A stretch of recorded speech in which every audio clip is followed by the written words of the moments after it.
ओम नमो भगवते वासुदेवाय। हरे कृष्णा, राधे राधे। सभी भक्तों को सादर प्रणाम। सभी भक्तों को श्रावण मास पुत्रदा एकादशी व पवित्रा एकादशी की हार्दिक शुभकामनाएं। भक्तों, आज की इस वीडियो में हम श्रावण मास पुत्रदा एकादशी व पवित्रा एकादशी की कथा का रसपान करेंगे। पुत्रदा एकादशी व्रत करने वाले लोगों को दशमी यानी एकादशी के एक दिन पहले कुछ जरूरी नियमों का पालन करना पड़ता है। दशमी के दिन से ही श्रद्धालुओं को मांस, मछली, प्याज, मसूर की दाल और शहद जैसे खाद्य पदार्थों का सेवन नहीं करना चाहिए। दशमी और एकादशी दोनों दिन लोगों को भोग विलास से दूर पूर्ण रूप से ब्रह्मचर्य का पालन करना चाहिए। सुबह एकादशी के दिन जल्दी उठकर स्नान आदि से निवृत्त हो जाएं।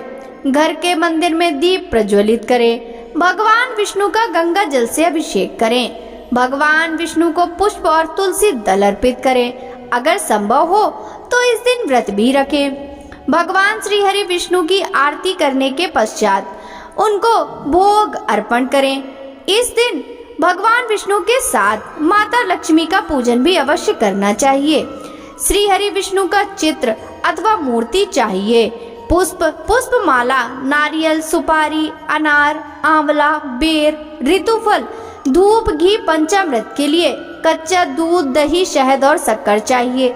चावल, तुलसी, गोबर, केले का पेड़, मिठाई भी आदि सब सामग्री एकत्रित करके भगवान श्री हरि विष्णु और माता लक्ष्मी का विधि पूर्वक पूजन संपन्न करना चाहिए। पुत्रदा एकादशी का व्रत रखने से संतान की प्राप्ति होती है। माना जाता है कि इस दिन जगत के पालनहार भगवान विष्णु की विधि विधान से पूजा अर्चना करने से संतान को अच्छे स्वास्थ्य और लंबी आयु की प्राप्ति होती है। भविष्योत्तर पुराण में पवित्रा एकादशी का महात्म भगवान श्री कृष्ण और महाराज युधिष्ठिर के संवादों में मिलता है। एक बार युधिष्ठिर महाराज ने श्री कृष्ण से पूछा, हे मधुसूदन, श्रावण मास के शुक्ल पक्ष में आने वाली एकादशी का नाम, उसका महात्म क्या है? इस बारे में कृपा आप विस्तार से वर्णन करें। भगवान श्री कृष्ण ने कहा, इस एकादशी का नाम पवित्रा है। जो भी इस व्रत की महिमा को श्रवण करेगा उसे वाजपेय यज्ञ के फल की प्राप्ति होगी। बहुत वर्षों पहले द्वापर युग के प्रारंभिक काल में महिजीत नामक राजा महिष्मतीपुर नामक राज्य पर राज करते थे।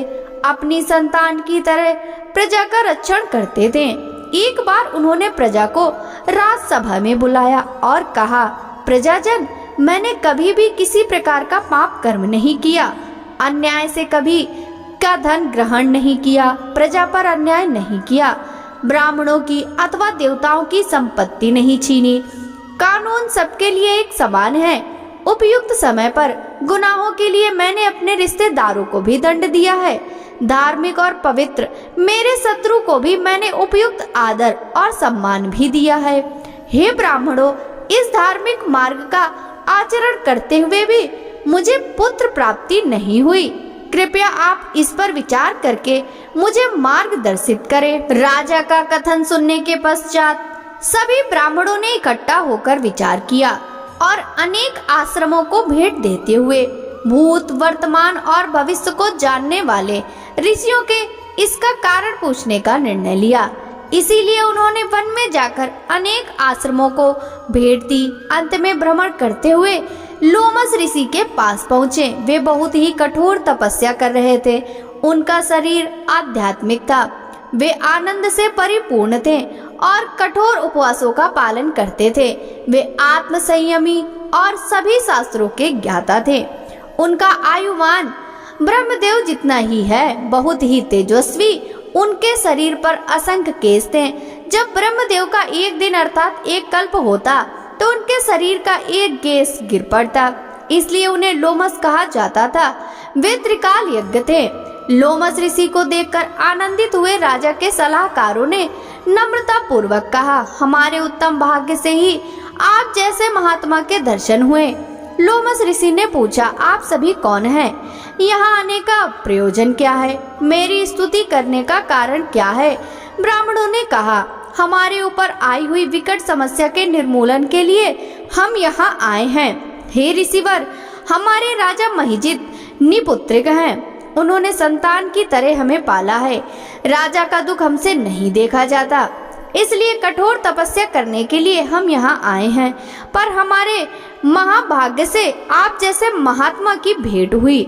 आप जैसे महान व्यक्ति के दर्शन से कार्य सिद्धि होती है। हे द्विजवर, हमारे निपुत्र राजा को पुत्र होने के लिए आप हमें कृपया उपाय बताएं। यह सुनते ही लोमस ऋषि ध्यानस्थ हो गए और महिजित राजा के पिछले जन्म का वृतांत जानकर कहने लगे। यह राजा पिछले जन्म में वैश्य था। व्यापार के लिए एक गांव से दूसरे गांव भटकता था।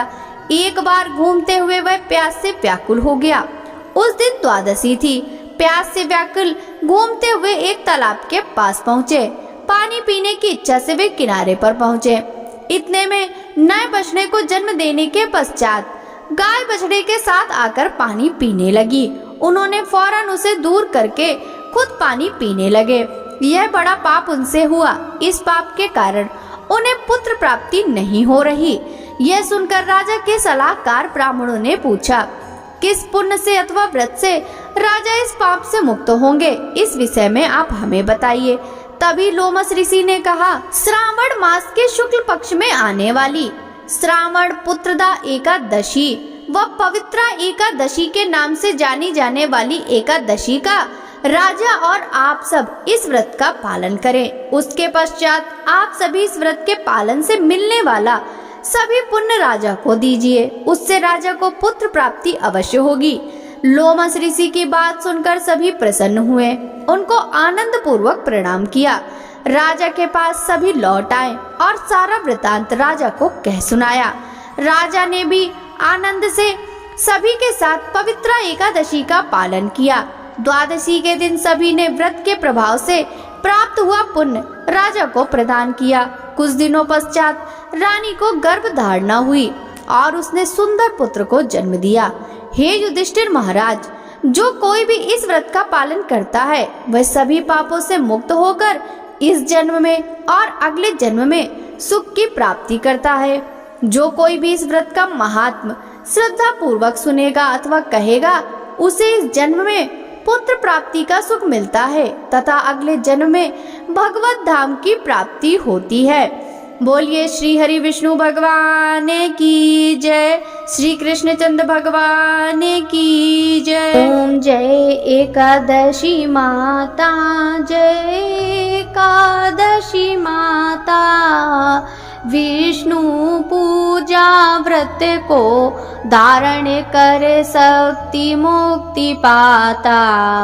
ओम जय एकादशी माता। तेरे नाम गिनाऊं देवी, भक्ति प्रदान करनी।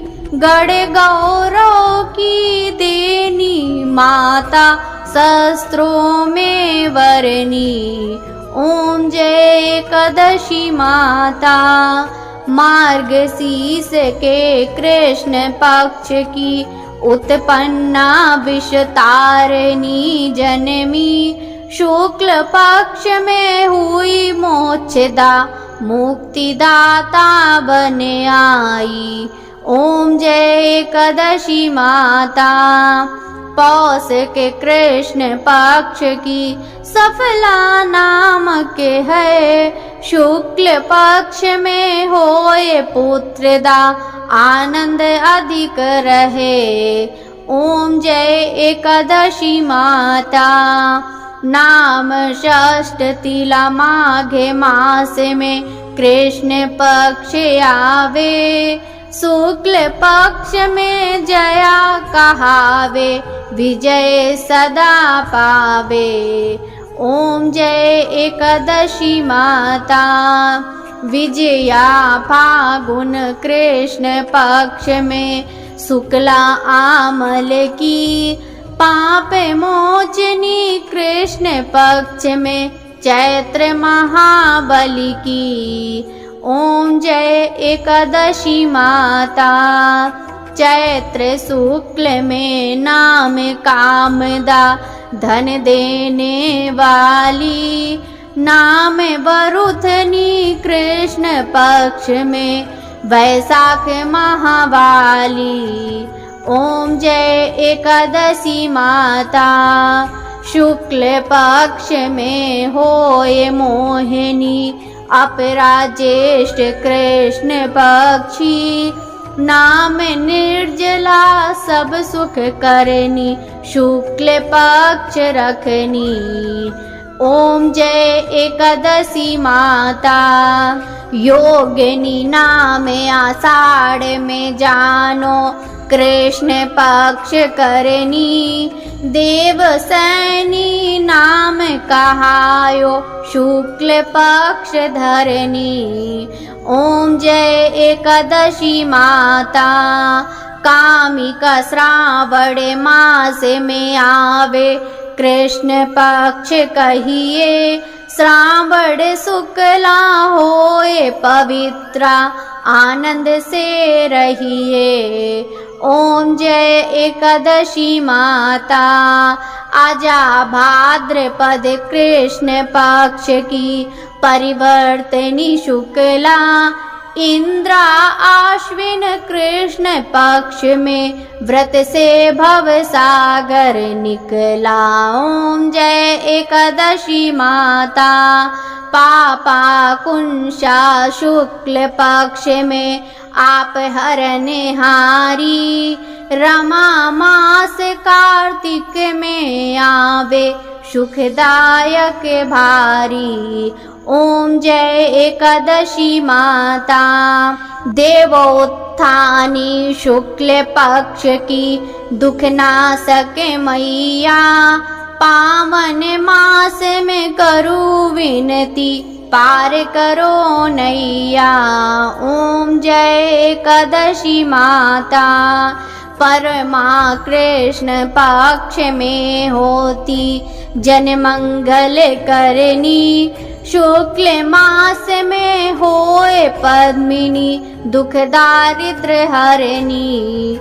ओम जय एकादशी माता। जो कोई आरती एकादशी की भक्ति सहित गावे। जन गुरुदिता स्वर्ग का वासा निश्चय वह पावे। ओम जय एकादशी माता। जय एकादशी माता। बोलिए एकादशी माता की जय।